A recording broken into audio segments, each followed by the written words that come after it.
Pincho, para comenzar, ¿cómo tú puedes explicar desde la ciencia que podamos hacer una lectura, una interpretación de la comunicación no verbal? ¿Cómo se explica esto? ¿Cómo podemos hacerlo? Pues mira, lo que tenemos que tener claro primero es que tenemos que partir de dos fuentes diferentes de información en la comunicación no verbal o el lenguaje corporal. Primero es una fuente que es más universal y más inherente a todo el ser humano por el mero hecho de ser un ser humano, un primate humano. Y van a ser reacciones sobre todo pues, muy vinculadas a las construcciones emocionales, a las reacciones fisiológicas para protegernos, ¿no? Para salvar la vida. Y luego va a haber otra fuente que va a ser la más cultural y que depende de la cultura que nosotros tengamos, va a arrojar una serie de datos en la comunicación. Luego va a haber una cosa, digamos, una parte que va a ser aprendida y va a haber otra parte que va a ser prácticamente, va a venir en el ADN. Entonces, esta que viene en el ADN es lo que sí nos puede definir muy bien la ciencia, ya digo, desde incluso estudiando los primates, de por qué hacemos diferentes cosas, por qué nuestro cerebro actúa de una manera determinada para protegernos. Volvemos a lo de siempre, nuestro cerebro quiere sobrevivir, no ser feliz. Y luego, pues, también a nivel científico podemos demostrar con estadística el por qué pues, ciertas culturas hacen unos gestos, otras culturas hacen otro. Como te voy a poner un ejemplo, ¿no? Porque hay personas que ponen el pasado en la izquierda y hay personas que ponen el pasado a la derecha. Todo depende de cómo hayas aprendido a escribir. Personas como nosotros que hemos aprendido a escribir de izquierda a derecha en la línea, situamos a nivel espacial el pasado en la izquierda y el futuro en la derecha. Sin embargo, aquellos que se hayan culturizado en lenguas semíticas, como el árabe, por ejemplo, pues va a hacerlo completamente diferente. De derecha a izquierda escriben, por tanto, el pasado a la derecha y el futuro a la izquierda. Luego esas son las dos fuentes donde nosotros podemos obtener datos.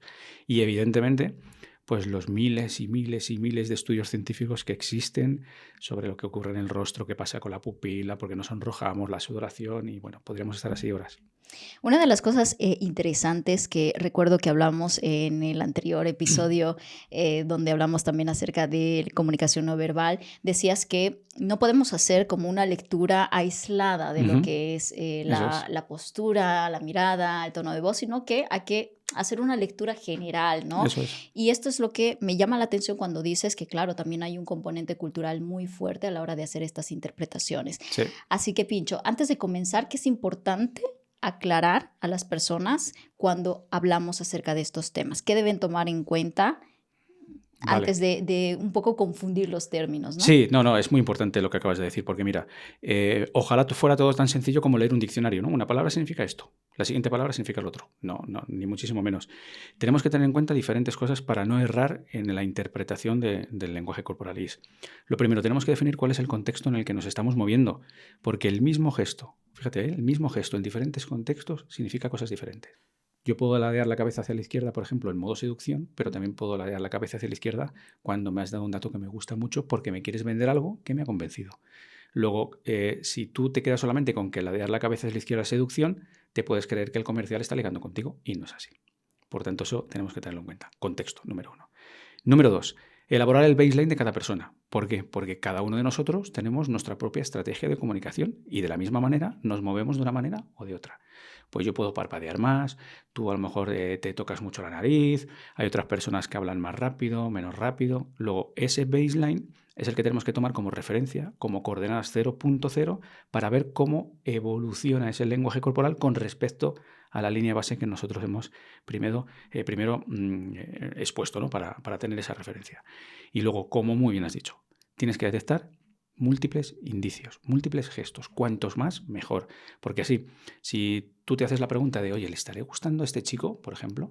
Si tienes un solo gesto que esté vinculado a la seducción, pues oye, a lo mejor le estás gustando realmente, pero es que a lo mejor ha sido algo casual que ha surgido porque él ha pensado algo en concreto y no tiene que ver contigo. Por tanto, si en vez de un gesto tú puedes identificar 8, pues vas a tener la certeza de que le estás gustando, porque uno puede ser casualidad, 2 puede ser, bueno, pero ya 8 no. Luego, cuantos más gestos y más, digamos, fuentes de información podamos detectar en un momento en concreto cómo reacciona un estímulo, pues mayor eficacia vamos a tener a la hora de interpretarlo.